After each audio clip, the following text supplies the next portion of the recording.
noite, meus amores.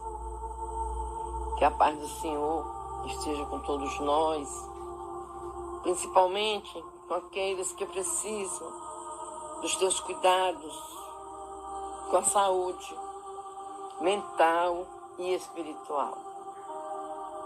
Mais um culto cristão no lar, mais um momento para estarmos juntos, conversando com Deus, aprendendo do Evangelho, conhecendo mensagens de irmãs, de irmãos maravilhosas.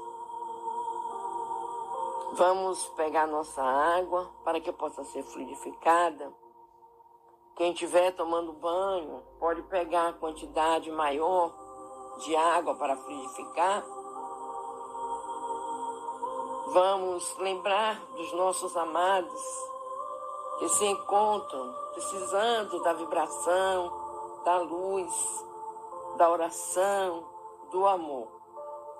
E que Deus Pai tenha misericórdia de todos os teus filhos que sofrem e que precisam dele. Vamos iniciar fazendo uma leitura de nossa irmã Sônia de Carvalho. Eu gosto muito das mensagens de Sônia. São mensagens positivas, mensagens de amor, de esperança, de fidelidade a Jesus. E como eu sempre digo, que uma das melhores coisas do mundo é ser seareira de Jesus. É trabalhar na seara do Mestre, nessa seara de amor, nessa seara de luz. Vamos fazer a leitura. E a vida nem sempre será como esperamos. Quantas e quantas vezes sentiremos angústias e medos. Outras vezes ficaremos abatidos e perdidos diante das circunstâncias tristes que acontecem no nosso dia a dia. Mas será sempre nessas horas de sofrimento que mais sentiremos o apoio espiritual a nos envolver. Não estaremos sozinhos nas batalhas a serem encaradas. Eis a luz que iluminará nossos passos, Jesus. Eternamente nosso Jesus de Nazaré, nosso meigo mestre. É no amado Mestre que teremos todo o amparo e sustento para enfrentar os obstáculos. É no amor de Jesus e no amor de Jesus compreenderemos que nenhuma tempestade pode ser eterna. A renovação sempre chega. Coragem e fé nos abraçam diuturnamente. Não podemos desistir e nada deve abalar nossas forças espirituais, porque temos Jesus ao nosso lado. Posso tudo naquele que me fortalece. Jesus, a luz do mundo, que afasta toda e qualquer escuridão. E Ele sempre cuidará de nós, aliviando preocupações e confortando nosso coração. Eis a hora de seguirmos confiantes. A esperança brilha. E Jesus jamais nos abandonará. Ele nos dá força e serenidade. E assim sempre será. Como confiamos neste Mestre. Como agradecemos ao Pai por nos ter dado esta oportunidade de liberdade, de amor, de fraternidade, de perdão. Jesus é esse timoneiro maravilhoso que está sempre na nau dos nossos barcos, a nos envolver, a nos proteger, a nos intuir, a nos deixar sempre mais fortes. Vamos fazer a leitura do nosso Evangelho segundo o Espiritismo. É o capítulo 12. O nome do capítulo é Amai os vossos inimigos.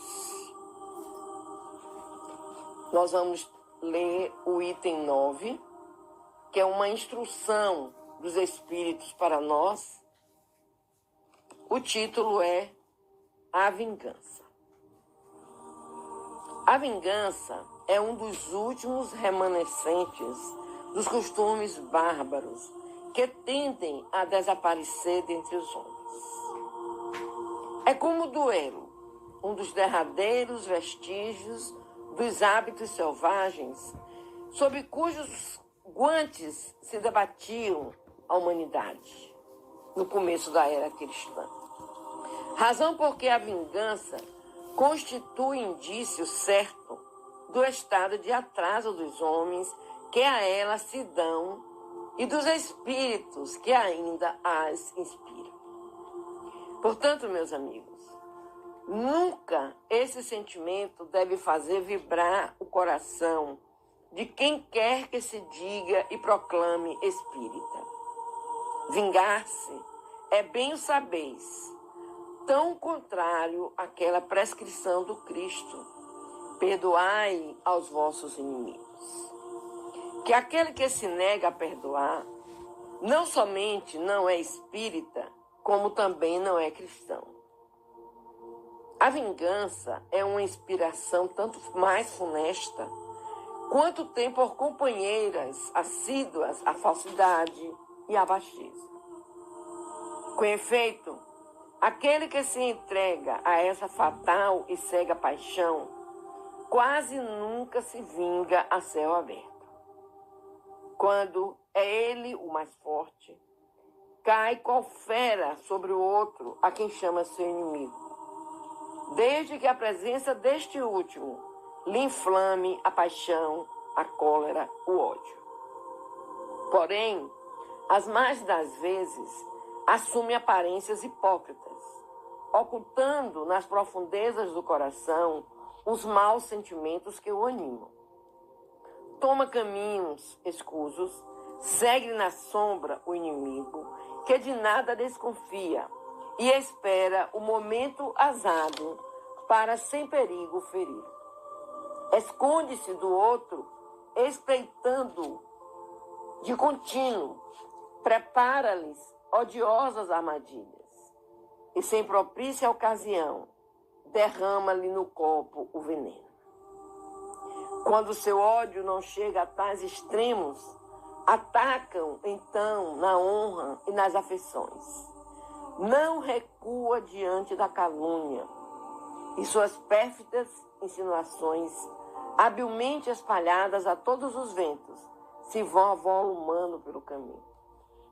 Em consequência, quando o perseguido se apresenta nos lugares por onde passou o sopro do perseguidor, espanta-se de dar com semblantes frios, em vez de fisionomias amigas e benevolentes que outrora o acolhiam. Fica estupefato, quando mãos que se lhe estendiam agora se recusam a apertar as suas. Enfim, sente-se aniquilado ao verificar que os seus mais caros amigos e parentes se afastam e o evitam. O covarde que se vinga assim é 100 vezes mais culpado do que o que enfrenta o seu inimigo e o insulta em plena face. Fora, pois, com esses costumes selvagens, fora com esses processos de outros tempos, todo espírita que ainda hoje pretendesse ter o direito de vingar-se seria indigno de figurar por mais tempo na falange que tem como divisa: sem caridade não há salvação.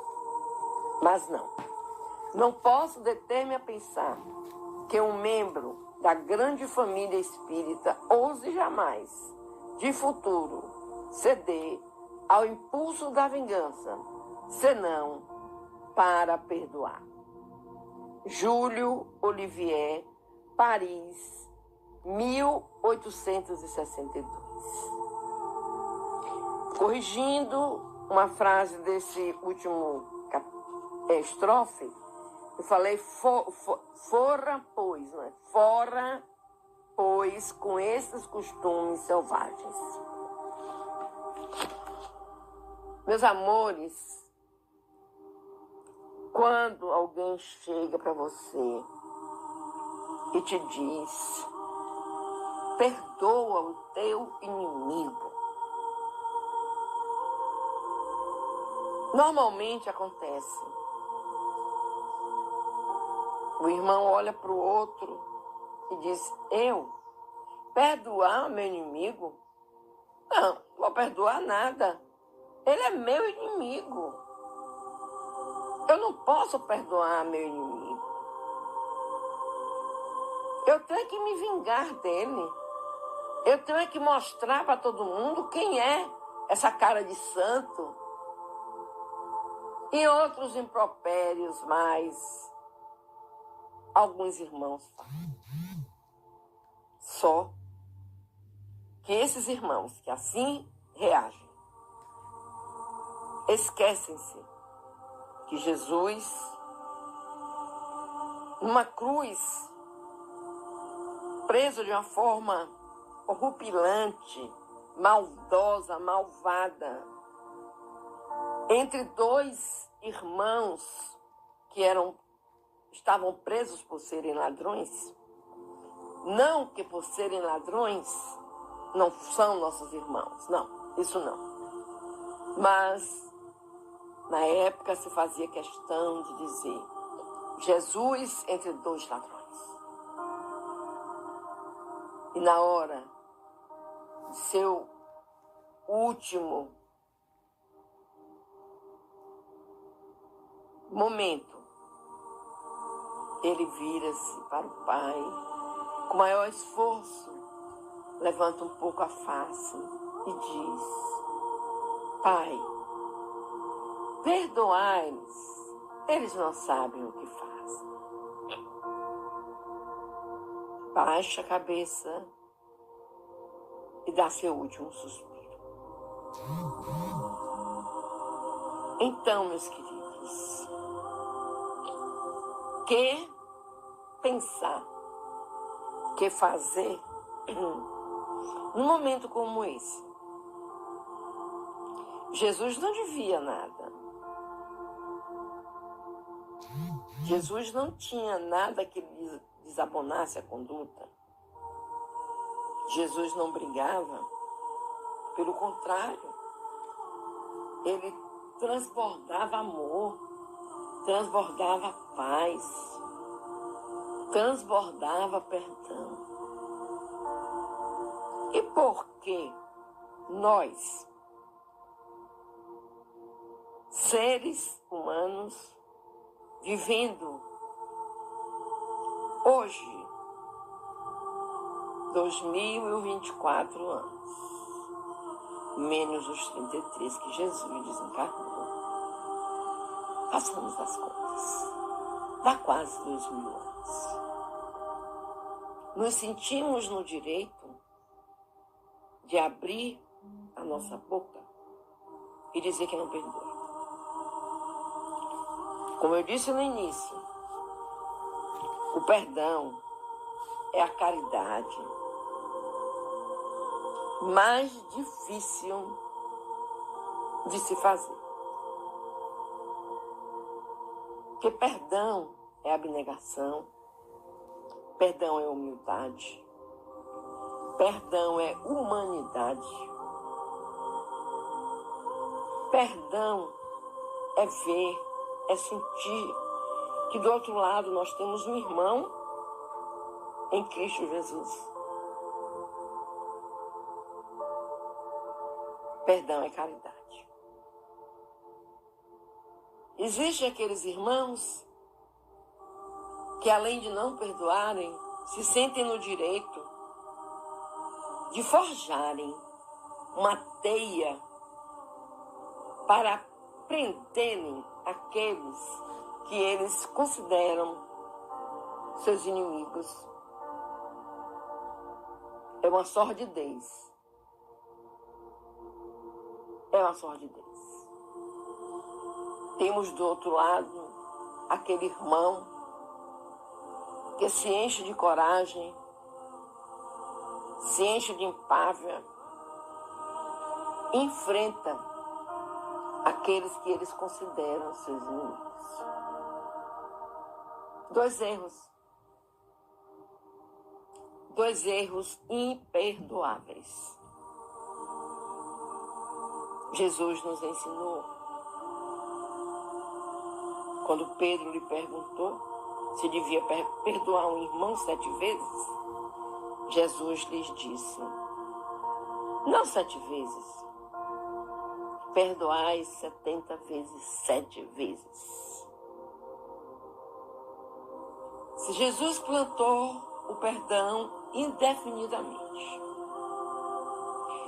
que direito temos nós, simples mortais, de querer se vingar, de querer agredir, de querer humilhar? Meus queridos, mais uma vez eu convido a todos vocês para lerem o Evangelho, para buscarem nos ensinamentos do nosso Mestre Jesus as verdades sobre tudo que acontece em nossas vidas. Nós somos espíritos eternos, espíritos reencarnantes, e vamos reencarnar novamente. Então nos preparemos, meus amores, nos preparemos, busquemos viver de acordo como Jesus nos ensinou, para que possamos receber do Pai esse abraço quando estivermos de volta à nossa verdadeira casa, que é a pátria espiritual. Todos vocês sabem que nós estamos lendo o livro dos Espíritos.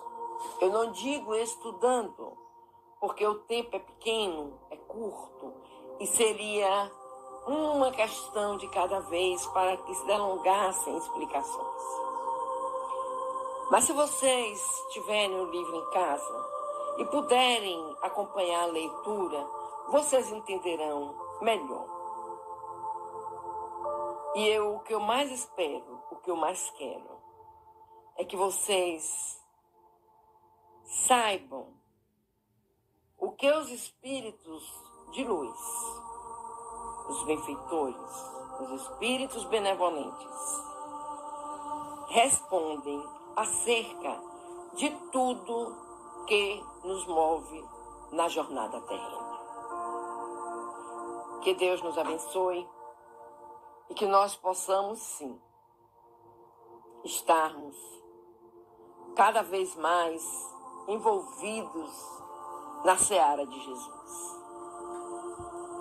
Que cada vez mais ganhemos um irmão para trabalhar nessa seara gostosa, maravilhosa, humana, verdadeira, uma seara apaixonante. Que Deus nos abençoe. Que nosso Mestre Jesus nos acompanhe, hoje, agora e sempre. Vamos fazer a nossa oração. Vamos conversar com Jesus. Vamos conversar com o Papai do Céu. Eu gostaria de iniciar fazendo uma Ave Maria. Ave Maria, que estás nos céus. Santificado seja o teu nome, Mãe querida. Venha a nós o teu reino. Seja feita a tua vontade, assim na terra como nos céus. Santa Maria, Mãe de Jesus, rogai por nós, pecadores, Mãe amada, agora e na hora do nosso desenlace. Que assim seja. Pai querido,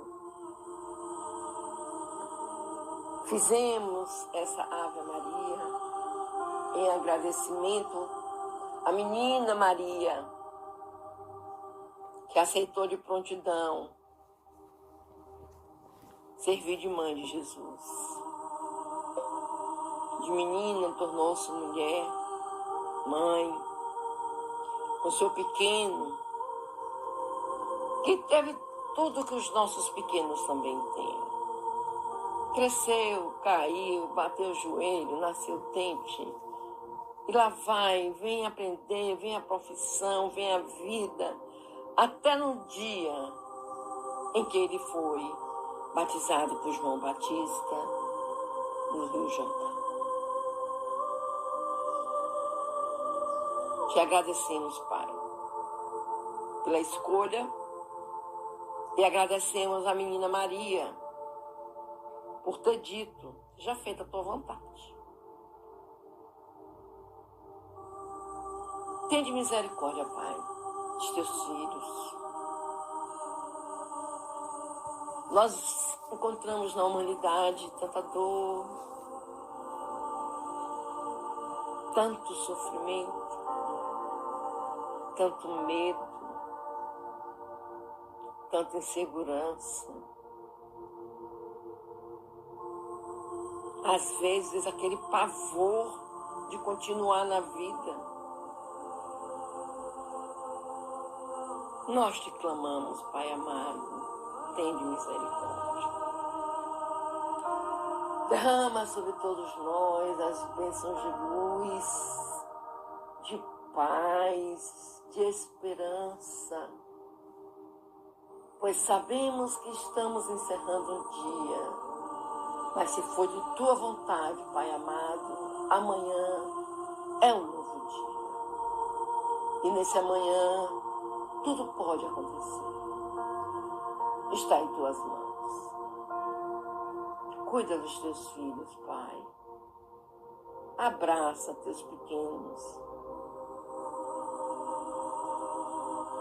Cuida de suas feridas, seus males. Que nossa menina Maria, com esse amor maravilhoso de mãe, possa adentrar todos os lares e soltar um sopro de paz, um sopro de amor. Que se nesse lar tiver alguém, Pai, doente, que esse sopro seja o remédio necessário para a cura. Ó Pai, nós te amamos tanto, nós confiamos tanto em Ti, que colocamos as nossas vidas em Tuas mãos. De misericórdia, Pai, dessa juventude. Eu lembro quando eu era mais nova, chamavam de juventude transviada. E nós éramos tão inocentes, Pai. Assim, brincávamos, gostávamos da simplicidade das coisas. E essa moçada de hoje, Pai, encontram, a maioria deles, tudo, e não sabem dar valor a nada.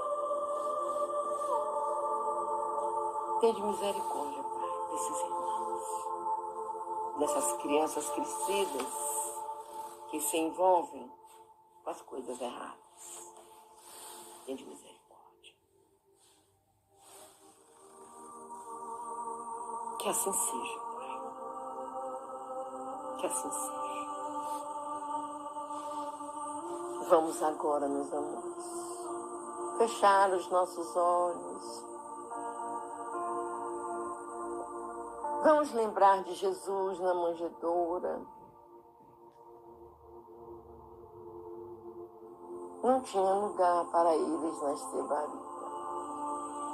E eles ficaram no estábulo, junto com os animais. Era assim que nosso meio Jesus tinha que chegar. E foi assim que ele chegou. Pensemos nessa imagem de Jesus na manjedoura, como conhecemos nos presépios de Natal.